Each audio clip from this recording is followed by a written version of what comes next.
Vamos conversar sobre a presença das drogas na sociedade e também na família.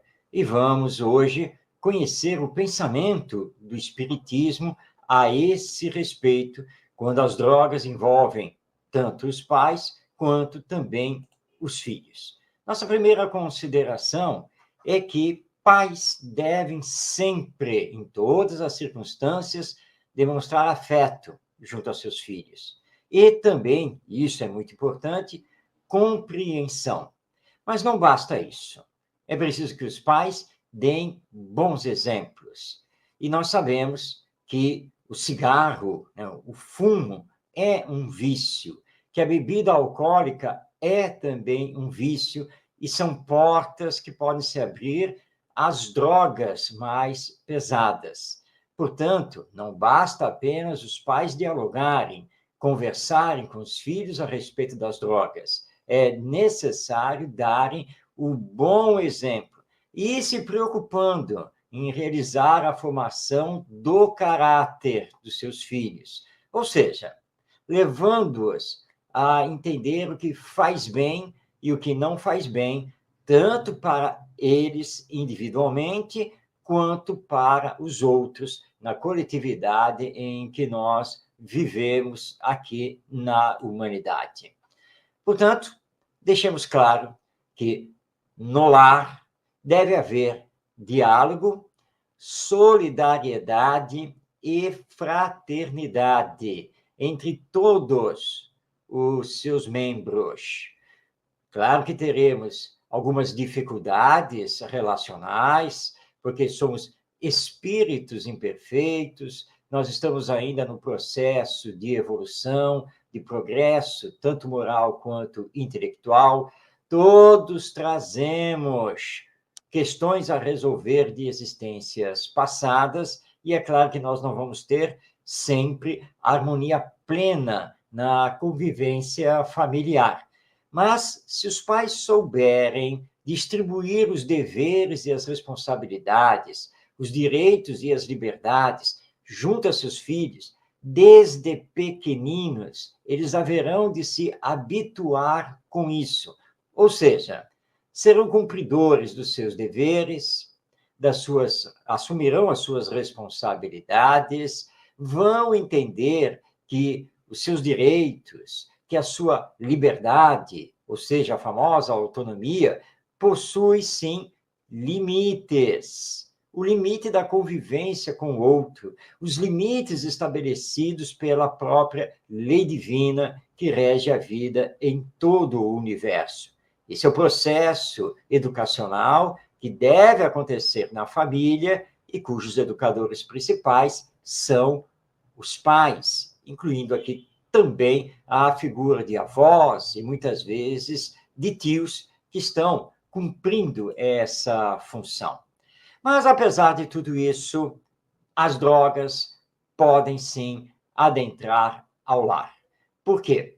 Porque a pressão da sociedade, a convivência com outros grupos sociais, a influência dos meios de comunicação, todas essas coisas, e quando não são acompanhados pelos bons exemplos dos pais irresponsáveis, podem sim levar os mais jovens a um desequilíbrio, a uma desarmonia emocional, com consequências espirituais, e o mundo das drogas acabar fazendo parte do mundo familiar. O que os pais devem fazer? Procurar o tempo todo manter o diálogo, os bons exemplos, orar sempre pelos filhos, não largar mão da realização do evangelho no lar e mostrar que estão com os filhos com todo amor, que irão batalhar, trabalhar com eles, vão caminhar com eles, sem condenações, sem julgamentos, porque qualquer um está sujeito a se deixar levar pelos vícios, pelas paixões e, portanto, pelas drogas. É um trabalho árduo, difícil, mas que deve estar amparado pela lei de amor, porque os nossos filhos não são nossos, são filhos de Deus confiados a nós. E, portanto, esse trabalho de reerguimento emocional e espiritual deles deve sempre continuar. Teremos casos em que a situação pode ficar muito difícil. É quando, então, os pais, os familiares, devem procurar o atendimento fraterno do centro espírita, o apoio psicológico de um terapeuta e mesmo de um tratamento especializado, clínico, e procurando conjugar, então, o apoio espiritual com o apoio material junto ao filho.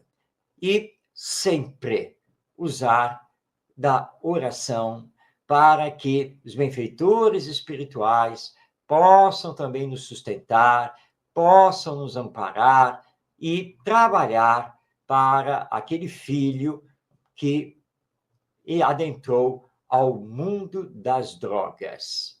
É isso que nós temos que fazer. Sempre lembrando que não basta o apoio do centro espírita, não bastam as orações. Às vezes é necessário, sim, recorrer a um tratamento mais especializado, até mesmo a uma internação, mas jamais abandonar o familiar. Estar sempre com ele, apoiá-lo sempre, para que ele, através da sua força de vontade, do seu querer, possa se auxiliar, auxiliar os familiares, auxiliar os amigos espirituais para conseguir o seu reequilíbrio. Então, essas são as recomendações que o Espiritismo nos traz, reconhecendo a existência de quadros mais difíceis e que o Espiritismo não existe para substituir as terapias psicológicas, não existe para substituir a medicina, mas vamos tentar conjugar o espiritual com o material, sempre com base no amor, que não olha a quem e a ninguém abandona. Nós temos a certeza que com esses esforços, os esforços da educação moral, os esforços dos bons exemplos, os esforços de levar os filhos para o campo da caridade, desde cedo, desde pequeninos, nós temos a certeza que isso será um antídoto bastante eficaz. E sempre é tempo de educar, de reeducar. Sempre é tempo para o encontro com o amor, o maior dos sentimentos nessa nossa caminhada evolutiva. Vamos, então, continuar o nosso trabalho com toda a fé, sabendo que a misericórdia de Deus nunca faltará para nós e para todos os nossos familiares. Até o próximo encontro para mais um episódio de Pais e Filhos, a arte de educar.